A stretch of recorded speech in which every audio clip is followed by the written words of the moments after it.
मल्हारी मार्तंड अखंड महाराष्ट्राचं कुलदैवत आणि आपण या मल्हारी मार्तंडाच्या गाभाऱ्यात आहोत। इथे आलेला प्रत्येक भाविक जो हळदीची उधळण करतो, भंडारा उधळतो, तळी उचलतो आणि खोबऱ्याचा जो आहे तो अर्पण करतो, या सगळ्या मागे काय नेमका इतिहास आहे तो आपण जाणून घेऊ। आपल्यासोबत विश्वस्त देखील आहेत। खरं तर इथे आल्यानंतर प्रत्येक भाविक भंडारा उधळतो आणि मल्हारी मार्तंडाचा जयघोष करतो।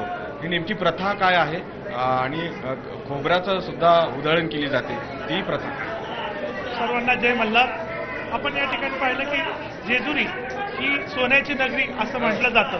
पूर्वीच्या काळी लोक या ठिकाणी सोन्याचा वर्षा म्हणजे अनेक जे काही भाविक होते, अनेक मनोकामना देवाकडे मागवत होते, त्या ठिकाणी मग मनोकामना झाल्यानंतर सोनं देखील वाहिलं जायचं। पुढे जाऊन सोन्यासारखं दिसणारं म्हणजे जे हळदी हे देखील एक सोनंच मानलं जातं। त्याचे एक अँटीसेप्टिक उपचार म्हणून देखील आपल्या त्याच्याकडे पाहतो। हळदीचे विविध आपल्याला गुणधर्म आहेत, सौंदर्य प्रसाधन म्हणून देखील वापरलं जातं। त्याचबरोबर मणिमल्लाचा वध करत असताना त्यांच्याशी जेव्हा युद्ध खेळून मला वाटतं जो अवतार धारण केला होता, त्यांना ज्या जखमा झाल्या होत्या त्यावर हळद लावल्याची देखील आख्यायिका सांगितली जाते। एकदम बरोबर आहे, तशीच आख्यायिका मानली जाते। म्हणजे खंडेरायाला जखमा नव्हत्या झाल्या, पण जे सैन्याला झाल्या होत्या त्यामुळे हळदीला जे वरदान होतं त्या वरदानानुसार सैन्याला जसं येळकोट याचा अर्थ 7 कोट सैन्य घेऊन खंडेराय युद्धात उतरले होते। आपण जे येळकोट जय मल्हार म्हणतो ते 7 कोट सैन्याचा जय जयकार आहे। हो, सैन्याचा आणि देवाचा जय जयकार आहे की 7 कोट सैन्य घेऊन देव इथं मणिमल्ल्याचा संहार करण्यासाठी आलेले आहे। आणि म्हणून हळदीचं महत्व अगदी सोन्यासारखं आहेच आहे, मात्र ती अत्यंत महत्वाची आहे, ही तेव्हापासून मानलं जातं। जसं तुम्ही सांगत होता हळदीचं महत्व उधळण्याचं भंडारा, दुसरं तळी उचलणं आणि खोबऱ्याची उधळण करणं।